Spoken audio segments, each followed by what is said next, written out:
नमस्कार students, good morning. I hope कि आप सबका दिन अच्छा रहा होगा। ठीक है, तो आज हम मैनेजमेंट अकाउंटिंग का टूल्स और टेक्निक्स करते हैं। ठीक है स्टूडेंट्स, देखिए ये कहता है टूल्स और techniques used in management accounting. ऐसे टूल्स जो किसमें मैनेजमेंट अकाउंटिंग में इस्तेमाल किए जाते हैं। सबसे फर्स्ट इसने क्या कहा, इसने फर्स्ट कहा financial accounting records and their reports.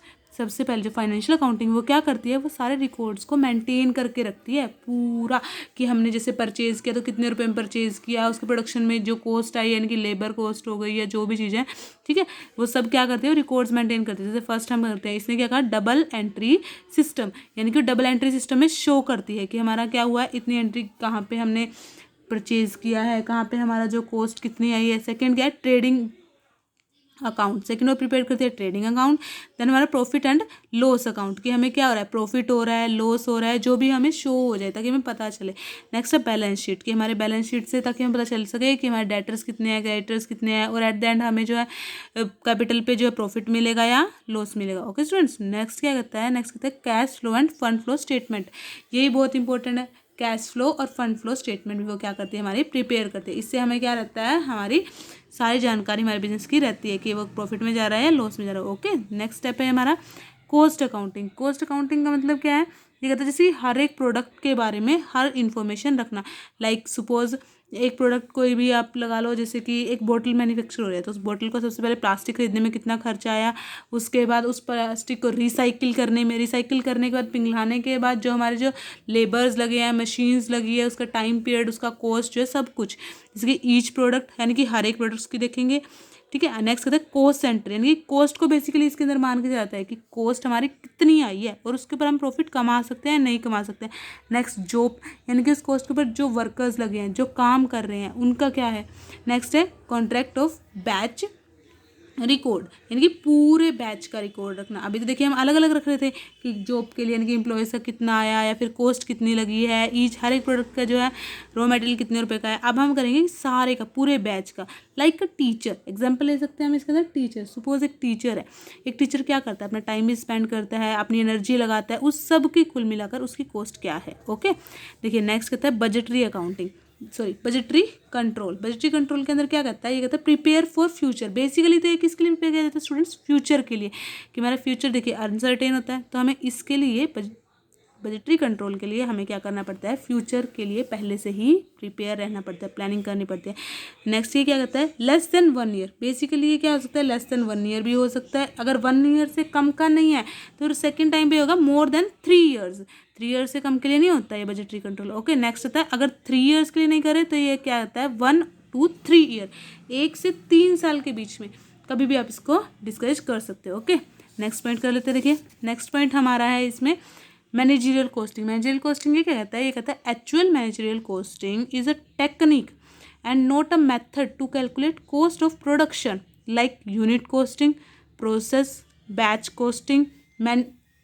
और मेनली क्या होता है इसके अंदर, ये कहता है mainly managerial costing is divided into 2 parts, variable cost and fixed cost. देखिए स्टूडेंट, मैनेजरियल कोस्टिंग क्या होता है, मैनेजरियल कोस्टिंग जो है हर चीज़ की कॉस्ट को पता करें, जैसे इसके अंदर टेक्निक जो लगी है उसका कितना है, या फिर जो हम प्रोडक्ट लाए हैं उसकी कितनी है, यानी कि पर यूनिट कॉस्ट क्या है, जो उसके प्रोसेस के लिए लगा है, यानी कि जैसे मशीन यूज़ हुई है या फिर एम्प्लॉय जो यूज़ हुआ है उनका जो खर्चा है वो कितना है। बैच कोस्टिंग, यानी कि उसके ऊपर देखिए हर एक प्रोडक्ट के ऊपर हमें लेबल तो लगाना पड़ेगा ना, बैच तो लगाना पड़ेगा, उस बैच को लगाने में क्या कॉस्ट आई है। ठीक है, बेसिकली इसके अंदर 2 डिवीजन किए गए हैं, variable cost and fixed cost.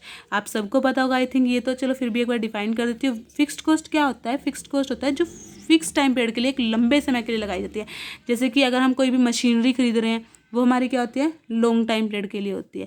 और वेरिएबल कॉस्ट जिसको हम जल्दी से जल्दी चेंज कर सकते हैं।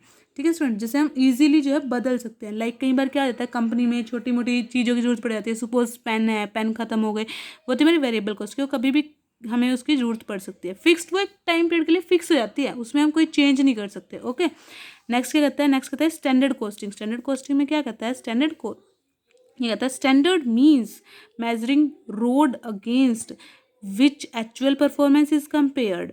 ये कहता है स्टैंडर्ड करना, यानी कि मापना, कि जो हमारी एक्चुअल परफॉर्मेंस है और जो हमारी पास्ट है वो उसमें कितना डिफरेंस है, यानी कि जो हमने सोचा था और जो हमने किया है उसमें क्या अंतर है, वो हमारी स्टैंडर्ड कॉस्टिंग होती है। लाइक एग्जांपल दिए इसने, the Olympic record of 100 metre race by Usain Bolt is 9.17 seconds. ये कहता है 100 मीटर रेस में उसेन बोल्ट जी उसका स्कोर कितना था, उसने तय किया था 100 मीटर 9 मिनट और 17 सेकंड में। आगे कहता है so anybody who complete the race of 100 metre is lesser time will be set new record.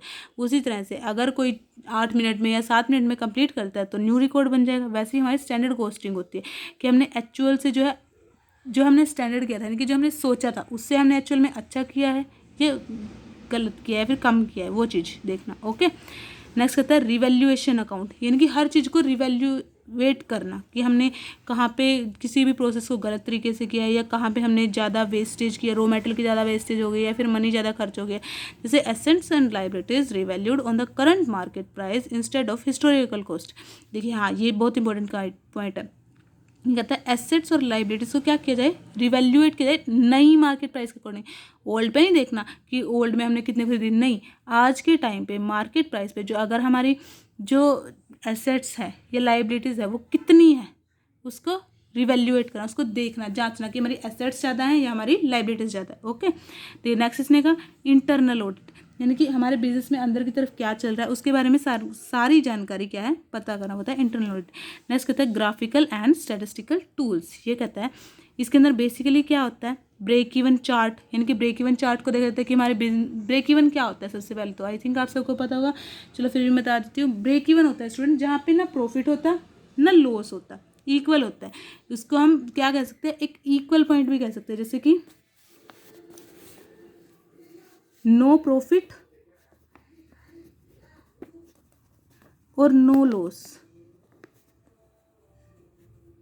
Okay students, ये होता है हमारा ब्रेक इवन पॉइंट जहाँ पे हमारे जो है कॉस्ट को हमारी जो है फुलफिल कर रहे हैं जो हमारे गेन्स है, बट कोई प्रॉफिट नहीं हो रहा है 1 रुपये का भी। नेक्स्ट है प्रॉफिट चार्ट को शो करना कि हमारा प्रॉफिट कितना है या फिर लास्ट ईयर से ज़्यादा है या पुराना है। ठीक है, नेक्स्ट है इन्वेस्टमेंट ग्राफ कि हमने इन्वेस्ट कितना किया है, लास्ट ईयर से ज़्यादा किया है या कम किया है या उस इन्वेस्टमेंट के ऊपर हमारा प्रॉफिट क्या है। नेक्स्ट है अर्निंग चार्ट, जो हमने अर्न किया है उसका चार्ट बनाना। नेक्स्ट है स्टैटिस्टिकल क्वालिटी कंट्रोल चार्ट कि स्टैटिस्टिक को हम किस तरह से हमने उसको कंट्रोल किया या फ्यूचर में हम उसे कैसे कंट्रोल कर सकते हैं। ओके स्टूडेंट्स, आई होप आपको टूल्स और टेक्निक्स अच्छे से समझ आ गई होगी। नेक्स्ट पार्ट में हम करेंगे डिफरेंस किस किस चीज़ के बीच में, कॉस्ट अकाउंटिंग और मैनेजमेंट अकाउंटिंग है। देखिए स्टूडेंट, बेसिकली इस चैप्टर से एक क्वेश्चन तो रहता ही रहता है, टूल्स एंड टेक्निक्स आ जाती है, कई बार इंपॉर्टेंस आ जाती है और कई बार नेचर आ जाते हैं, और नहीं तो डिफरेंस तो बेसिकली 10 में नहीं तो 4 मार्क्स में आता ही आता है। तो आई होप कि आप सबको ये वीडियो अच्छी लगी हो। अगर अच्छी लगे तो इसको लाइक शेयर सब्सक्राइब जरूर करें। Okay, thank you.